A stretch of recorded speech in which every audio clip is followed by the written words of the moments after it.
Shabbat Shalom and greetings to you all. Did you worry about one of the rare and mysterious Friday the 13th we had? People still worry. And not because of the movie franchise. The franchise simply capitalized on the fear the date already produced. How rare is it?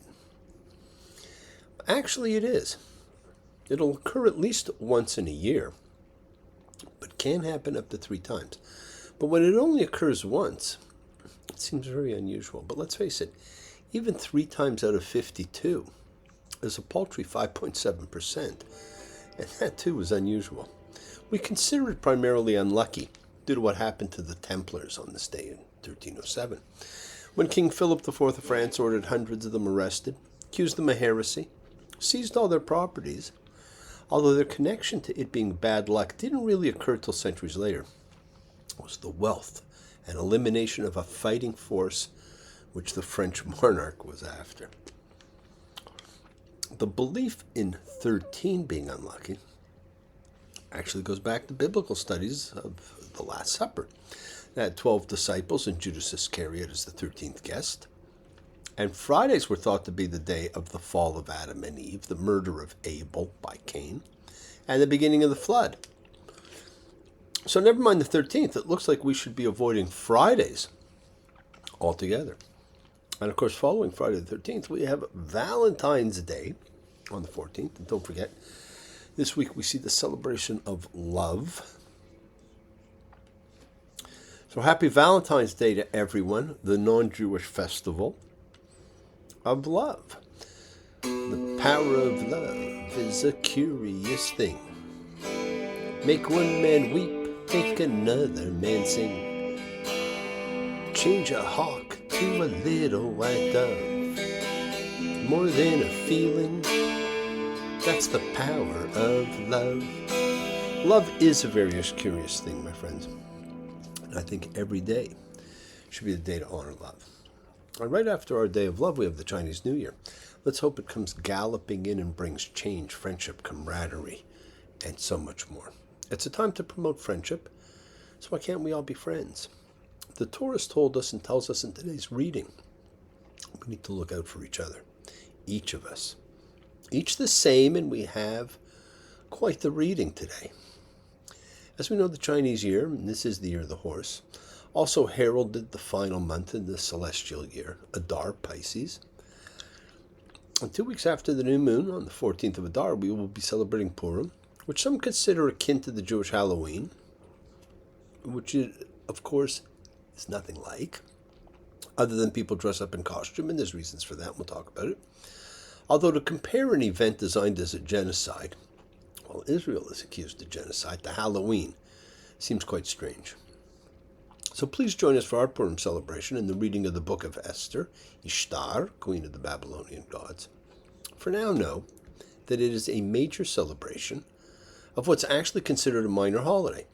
And we give it the title of minor holiday not because it's inferior, but because the major holidays are the biblically mentioned mandated ones, and it's actually the minor ones which have the greatest level of celebration.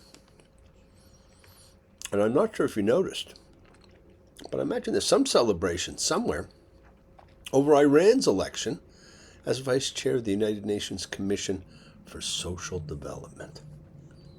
If nothing else, it shows anyone with a brain what a joke the UN has become. Is this not enough?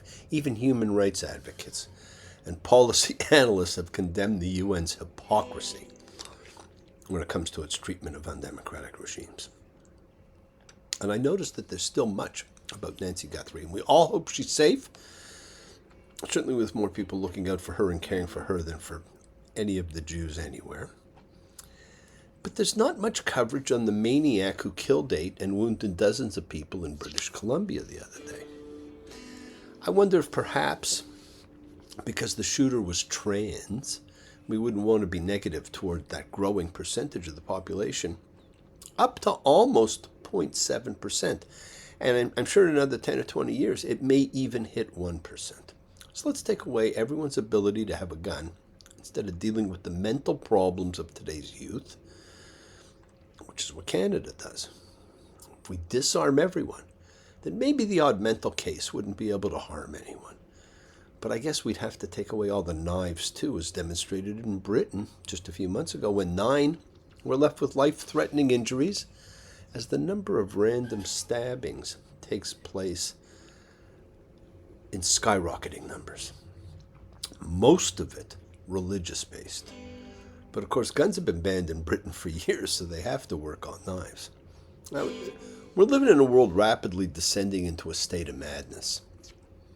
So let's take a moment to celebrate any slight deviations that take us back to normalcy. Celebration is a sign of honoring things.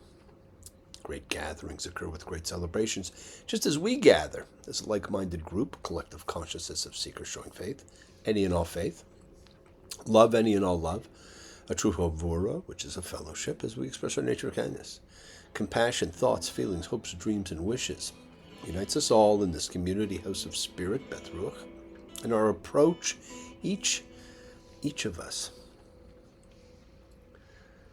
inviting whoever we need to invite, and invite everybody you can, whether it's physically, digitally, psychically, emotionally, spiritually, any way at all. We gather, we share, because we recognize all faith, we recognize all love. So from Psalm 133, the Hine Matov, come together. Hine Matov, Umanayim, Shevet Ahim Gam Yachad. Hine Matov, Umanayim, Shevet Ahim Gam Yachad. How good and how pleasant it is for brothers and sisters together. Community. Community. Community. Together. Now, we support each other in this community, so let's all spread love, goodwill, and fellowship to the world. Remember, friends, this is you setting aside just a little bit of sacred time in your own sacred space to honor and converse with whoever, whatever you happen to believe in, because we all believe in something. It's part of your kavana. Your intention, it's what you put out to the universe. It's your goodwill. Goodwill and intention are the roots of what you can control, of what you can correct. It is your intention. It sets in motion everything that occurs in your lives. It's goodwill. It's energy. It's light. We sent to help heal those who you know that need healing. Healing and renewal is for everyone. Float through space, finding those in need. So send it out for those you know, for the souls and spirits of everyone you love. So think of whoever that needs healing and renewal and love, or just plain goodwill. Focus on them. Call their names. It's not just for people. It's for our pets. It is for the earth. It is the healing of the world. The tikkun olam. Healing of the world that's part of our spiritual genetic makeup. And a part of the healing of the world is when we send thoughts and energy for health, renewal, and goodwill for everybody. They don't have to be sick. It's for those in our hearts and our minds. Let's send energy out for people in need everywhere. Special thoughts and prayers always for those in need of assistance. We pray for those who need prayer. We don't have to know them. We want health, recovery, good life for everybody around us and for those close to us. For poor Kay, who lost her dad, Gulam. Baruch Layan Ha'amet, for my private fairy godmother, bringing joy without realizing it and getting none in return. We all have a fairy godmother. For darling Eleanor, a true prize I've known for 33 years, on a quest for knowledge and community, and I hope she finds community with us. For my double doctors and their relentless management of even the most difficult of cases, their brilliant inquisitiveness and relentless pursuit of best treatment and alternatives. For my Kabbalah kids who've had their lives expanded in the things we've explored. For Alan and Sherry, for Corey, for Gabby, for dear Alana, for my good friend Carson, Snoopy, for MW and the elf, for Ruth and Roberta, for Shelley, Winston, Inora, for John and Fern, Maria and John, Dory and Gloria. Many of these people I'll be seeing for the Chinese New Year. For Connie and Ronnie, I'll be seeing them soon too. For Tally and Mayim, for Nina, Danny, Linda, for all those suffering and in need. Let's not forget to include all the familiars of our lives. all of our sacred animal friends everywhere, for everybody you know in need, and for the whole world, for the darling little bee. We pray for all those who need prayer. Friends, it is the kindness, the healing wishes, the goodwill and love. We all send it out. It just circles the world finding those in need. So thank you, each of you, for all you do, for all you care, because the world is a world of spirit, and spirit never dies. Me, Shabara, Avotenu, Makor HaBracha, Vimotenu, the source of strength. Bless the ones before us. Help us find courage. Make our lives a blessing. The renewal of body. The renewal of spirit. Let us say, Amen. Misha Baruch, let us all have our spirits renewed. This is the great prayer for healing, my friends. Because we call upon God to heal as He has healed before. Misha Baruch, may He who blessed, because all healing is a blessing. So let's all send and receive healing and renewal energy on our efforts to love, to share, to care, to grow. Last week we stood together in the mountain. We received the 10 laws of how to live life. The only real laws that count, quite frankly. Rise above all else and unify beliefs and treatment. No other gods, no images, no broken oaths. Remember to stop each week. Honor mother and father, the roots in the female and male. No murder, no adultery, no stealing, no false witness, which is no lying, no coveting. Live by these. The rest are window dressing. This week we read mishpatim, judgments. So begins the window dressing. The minutiae of laws that will probably go on forever as we learn about laws concerning slaves, laws concerning violence, property, restitution, social and religious laws, justice for all, the mysterious concept of the sabbatical year, Sabbath. We're told about annual festivals. These are the judgments that you shall set before them. These are the judgments that you shall set. The next 3 chapters, Exodus 21 through 23, is a body of law, which has come to be known as the Covenant Code. Do they belong here? Who knows? I personally doubt it. They're more for an established, developed nation, not a wandering group who just stood listening to the word of God. And the first of these laws, Exodus 21:2. When you will buy a Hebrew slave, he shall work 6 years, and in the 7th he shall go out liberated for free. Many have wondered why the first law given to the people, freed after 400 years of slavery, right after the Great Epiphany, is about slaves. It's governed our basic philosophical outlook for a few thousand years. It stands as the establishment of what has been called the Judeo-Christian view. Why slaves? It's a bit of a head holder. But the Bible was not about the abolishment of slavery. The Jews leaving Egypt had nothing to do with ending slavery. The end of slavery is actually, it's a much more modern view. It's a very complex section, and it covers a lot of set of laws that gives an introduction to the archaic lex talionis, which was the law of retribution that we're also familiar with. Took an untrodden path once, where the swift don't win their race. Goes to the worthy, who can divide the word of truth. Took a stranger to teach me to look into justice' beautiful face. See an eye for an eye, and a tooth for a tooth. This was law before there were laws. We have moved past that. but not all have. Eye for an eye, tooth for a tooth. There are still barbaric places where if you steal, they cut off your hand.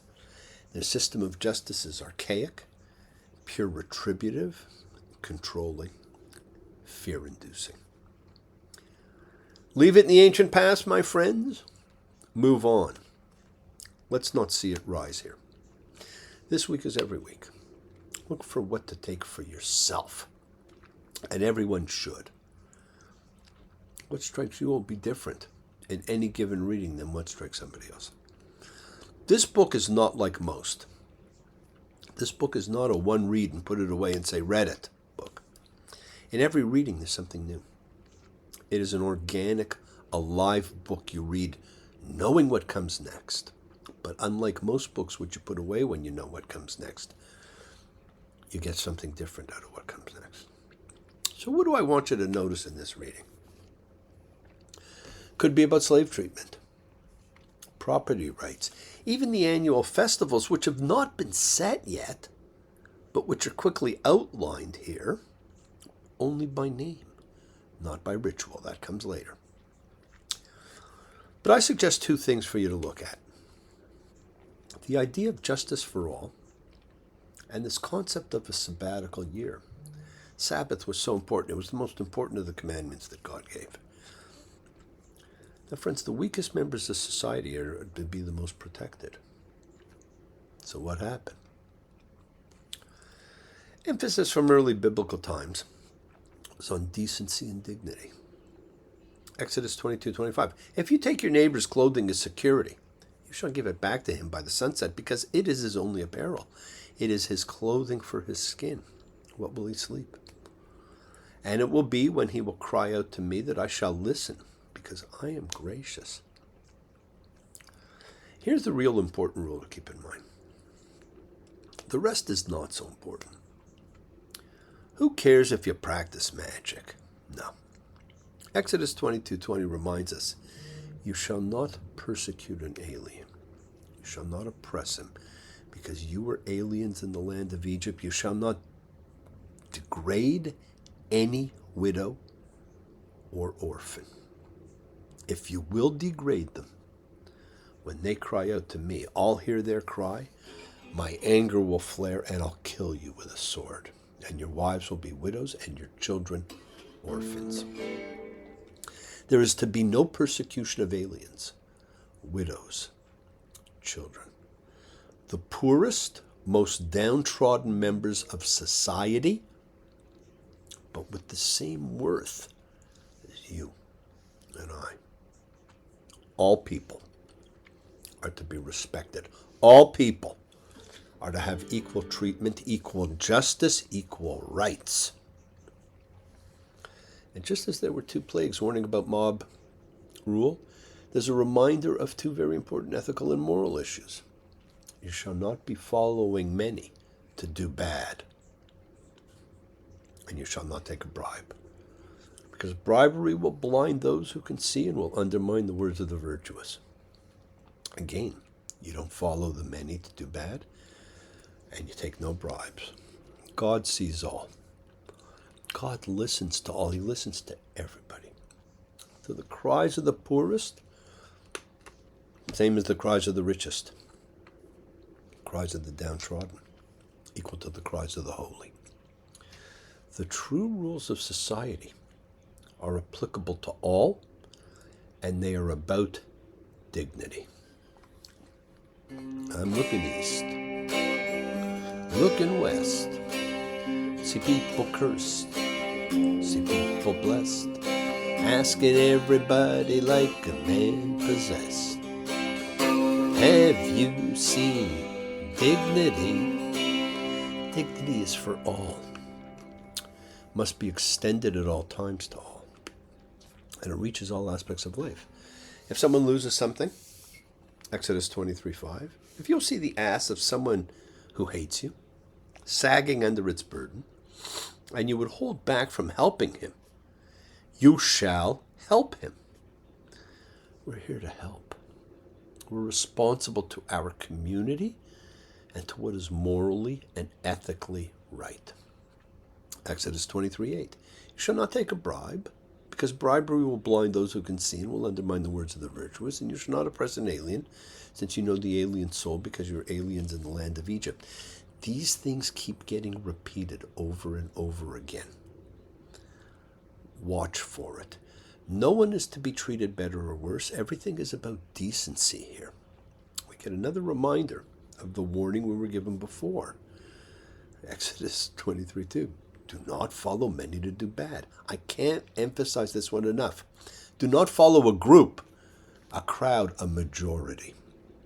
If what they are doing is wrong, you have your own moral compass. Do not do it for acceptance, for the secure feeling of being a member, of belonging to any type of community, because community also needs proper definitions. Don't do anything for the sadistic pleasure of being able to exclude someone. It is so easy to be hateful in a group, to be hateful and hurtful. And it's easy to keep silent when one's group does harm, or when its leaders do harm from their position, which derives its power from the group. We don't like what we don't understand. In fact, it scares us. And this monster is mysterious at least. Bring your guns, bring your knives, save your children and your wives. We'll save our village and our lives. We'll kill the beast. Now, one of the last things Disney did so beautifully with the mob scene in Beauty and the Beast. Do not let the mob take you, my friends. Now, I said there's two things I want you to notice, with one of them being justice and dignity for all. Last week we talked about the New Year of trees and their amazing life-giving contribution to this great partnership we share. But it's not just trees. It's all our planting. Remember this concept of the Shemitah year, the sabbatical year for the land, which is talked about in this reading. Don't forget it, without which we have no crops and we would all die. We are told to have a Sabbath, one day in 7, in which we cease our regular activity and stop working. And now we're told the land is entitled to the same thing, except its Sabbath day is a year. Friends, the land is alive. It shares its life with us in this partnership of man. The land sabbatical is connected to the concept of modern-day crop rotation, which sees a different type of crop in the same area to reduce the reliance on one set of nutrients for the land. And here it's about resting the land for the 7th year of its cycle, so it can renew just like we need to renew. Exodus 23:10. 6 years you shall sow your land and gather its produce. In the 7th you shall let it lie fallow and leave it. Your people's indigent will eat, and what they leave the animal of the field will eat. You shall do this also to your vineyard, to your olives. We not only let the land recover, but we ensure the animals survive, the indigents survive. We are the caretakers of this great sphere spinning through space and time. We do not own it, and we must recognize its sanctity.